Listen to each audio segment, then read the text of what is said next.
안녕하십니까. 둔산동 Q&A 공부방 동화쌤입니다. 지금 이제 학생 글 한 5번 정도 읽었는데요. 그러니까 첫 번째는 이제 굉장히 이제 총명한 학생이네요. 글 쓰는 거 이런 거 보고 그러면 이게 총명하고 논리적이고, 그러니까 충분히 이제 논리성이나 이런 걸 보면 고차원 수학, 지금 이제 중학교 수학은 어떻게 보면 기본 개념 산수인데 총명하기 때문에 고차원적인 논리적인 수학을 하더라도 충분히 이해할 수 있는 그런 수준인 것 같습니다. 일단 읽으면서 학생이 쓴 글 하나하나 생각해 보도록 하겠습니다. 어쨌든 중학교 2학년 여학생이고요. 수학을 싫어하신다고 그러던데 저도 싫어합니다. 왜 그러냐면 제가 이제 그 5년 동안 재수를 했는데요. 5년 동안 재수를 했는데 서울대 이제 법대 가려고 5년 동안 재수를 했는데 실패를 했는데 수학 때문에 실패했습니다. 수학 빼놓고는 다 맞았습니다. 수학이 없었으면 서울대를 뭐 몇 번은 붙었겠죠. 수학 한 문제를 더 맞았으면 붙었는데 이게 수학 때문에 항상 떨어졌죠. 그러니까 수학 때문에 인생이 바뀐 사람입니다. 세상에 학생만큼 수학을 싫어하는 사람입니다. 저는 5년 동안 재수생을 했으면 어마어마했겠죠. 수학 때문에 맨날 못 갔으면 저만큼 수학에 대해서 절망을 느끼는 사람은 드물 거라고 생각합니다. 그래서 공감하면서 이 내용을 찍는데요. 처음 보는 사람한테 수학 싫구나 라고 티나게 싫어해요 라고 얘기한다고 그러는데 저도 그렇습니다. 근데 어쨌든 아이들 가르치는 직업을 하다 보니까 수학을 공부를 하는데 수학 계산하는 게 너무 싫어서 다양한 방식으로 수학사 이야기, 수학책 이런 거 읽다가 보니까 그래도 조금 수학 자체를 싫어하는 건 없어졌어요. 조금은. 그러니까 수학, 그러니까 EBS에 나오면 수학. 그러니까 EBS는 수학에 대한 재밌는 이야기, 동영상, 뭐 수학에 대한 재밌는 책들, 뭐 이런 것들 중심으로 수학자 이야기, 수학사, 뭐 이런 것들 중심으로 쭉 보다가 보니까, 그러니까 수학을 싫어하는 거는 조금 덜해지더라고요. 그러니까 이거 좀 권해 보고요. 어쨌든 수학 얘기만 나오면 이렇게 울렁울렁하죠. 저도. 근데 뭐 이렇게 좀 흥분하신 것 같고, 그렇죠. 그런데 이제 인생을 변한 걸로 치면 이제 학생은 이제 중2인데 저는 지금 거의 50살 됐는데 저만큼 수학 때문에 변한 사람은 없을 것 같은데요. 어쨌든 수학 성적이 조금씩 떨어지는데 근데 심각한 수준 아니고 평균 점수, 수학을 이렇게 싫어하는데도 평균 수준 하면 굉장히 총명하고 똑똑하다는 거예요. 왜 그러냐면 이 정도 싫어하면 평균 점수를 못 맞고 거의 애들이 10점, 20점 맞고, 심지어 이제 어떤 학생은 수학 싫어한다고 답을 안 써요. 하나도. 그런 경우도 있어요. 근데 이제 수학학원을 한 번도 안 다녀본 적이 없는데 싫어하면, 중요한 거는 이제 수학을 싫어하는 이유를 찾는 거거든요. 그래서 어떤 이유든 상관없으니까 하나둘 종이에 쓴 다음에 이 종이에 쓰는 싫어하는 이유를 하나씩 고칠 방법을 이제 찾아 나가는 것도 좋은 것 같아요. 고칠 방법을 종이에다가 쓰고 구체적으로 만든 다음에 한 개씩 이렇게 없애보고, 아니면 그걸 없애지 못한다면 돌아가서 다른 방법으로 그걸 해결할 수 있는 방법을 찾아보는 것도 나쁘지 않은 것 같아요. 맞아요. 이제 수학을 싫어하면 수학학원도 싫어지고 수학 가르치는 선생님도 싫어하죠.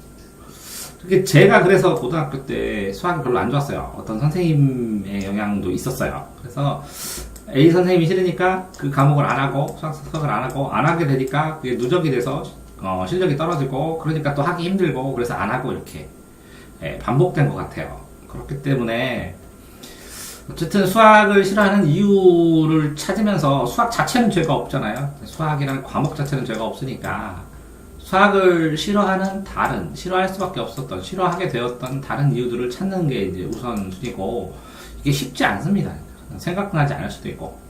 근데, 여러 가지를 한번 써보시라는 거죠. 근데 이제 첫 번째 이유로, 제가 생각하는 첫 번째 이유는, 이렇게 열등감이 폭발해서, 내가 다른 과목 비해서 비웃는다고 생각을 하게 되잖아요. 그러니까, 첫 번째는, 학생이 자존심이 강하다. 잘하고 싶다. 자존심이 강하고 잘하고 싶다. 잘해야 된다. 그러니까 자존심이 강한 거 잘해야 된다. 잘해야 되는 부담감이 있다. 잘해야 되는 부담감이 있다라는 거는 그래서 나타나는 것 같아요. 두 번째 학원은, 그래서 저번 주부터는 또 다니게 될 학원은 지난번보다 더 심하게 혐오스러워진다. 왜? 강압적이다. 그러니까 강압하고 무시한다. 둘 다 싫다는 거죠. 저도 그렇습니다. 그러면 1번 강압적이다. 그러니까 스스로 해나가고 뭔가를 할 수 있는데 강압적이다. 그러니까 학생이 굉장히 자존감이 높고 자존심이 세고 하기 때문에 발생하는 일이죠. 강압적이고 거기다가 무시한다. 그러면 저 같은 경우에도 못 다니겠네요. 자존심과 관련되는 거죠. 이렇게 둘 다.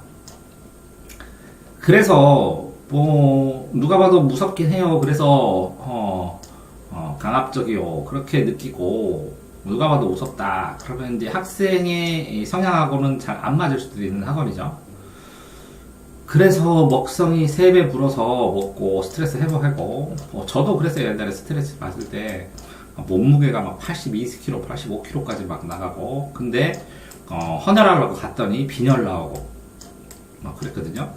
그런 것처럼 근데 살이 빠지고 다크서클이 심하다, 휑하고 아무 일도 일어나지 않는데 오열하고 이렇게 되면, 맨날 울고 이렇게 되면 이제 스트레스가 이제 이 피크가 됐다는 거죠.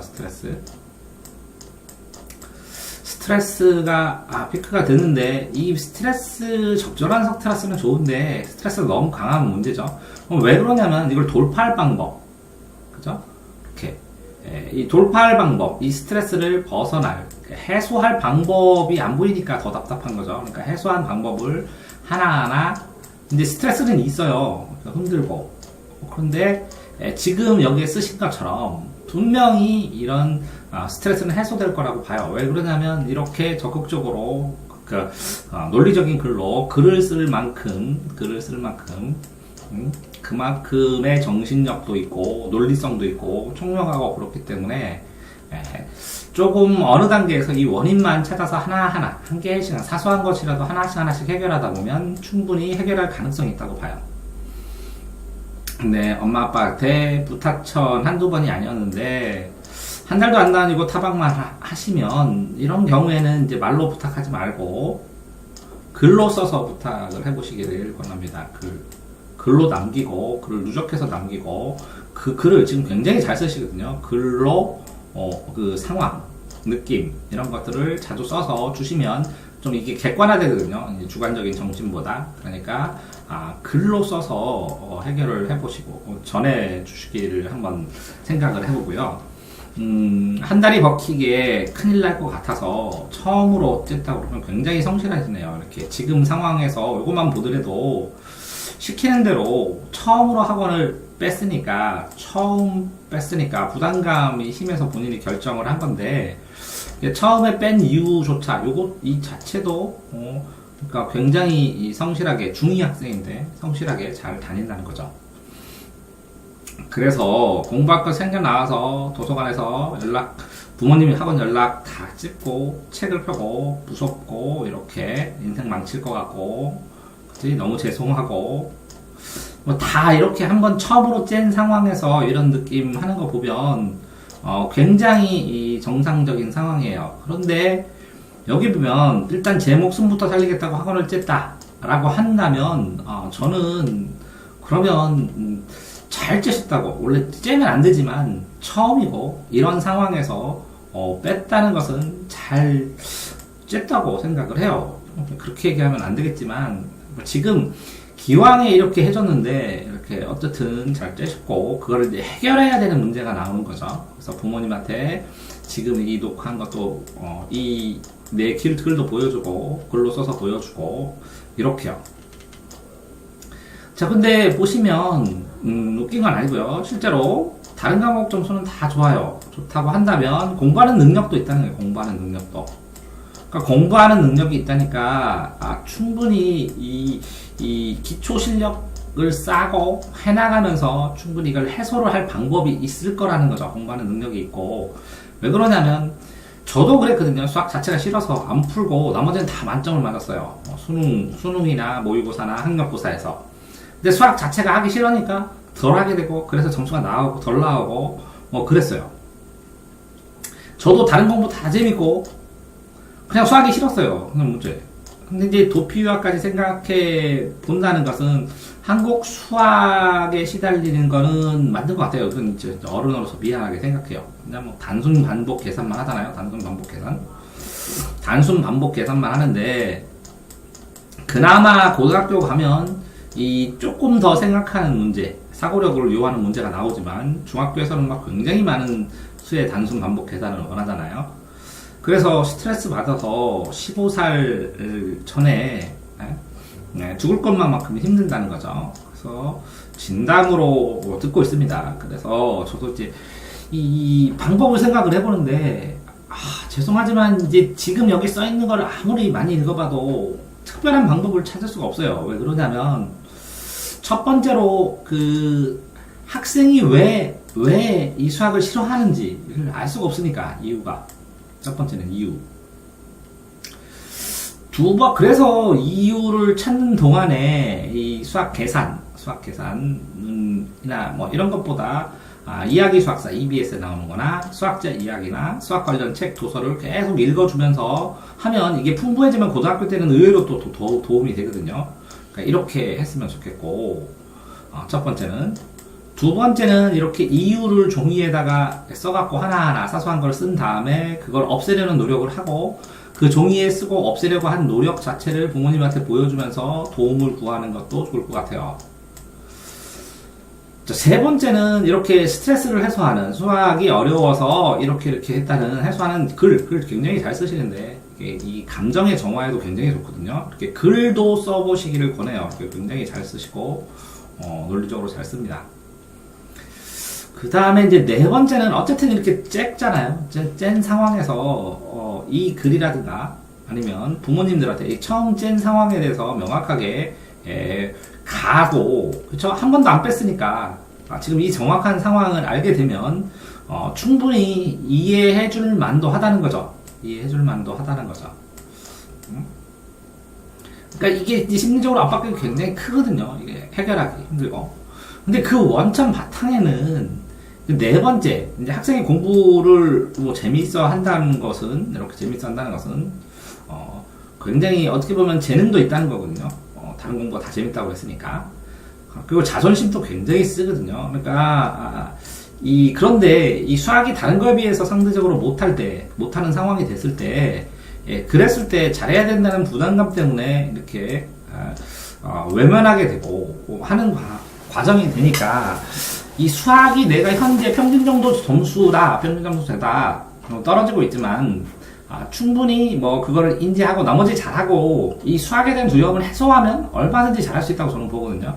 그렇게 생각을 하고, 그 다음에 스스로 잘할 수 있다는 생각을 더 가져도 될 것 같습니다. 그러니까 당연히 누구나 무시되기 싫고 잘하고 싶고 강압하면 싫어하는 거거든요.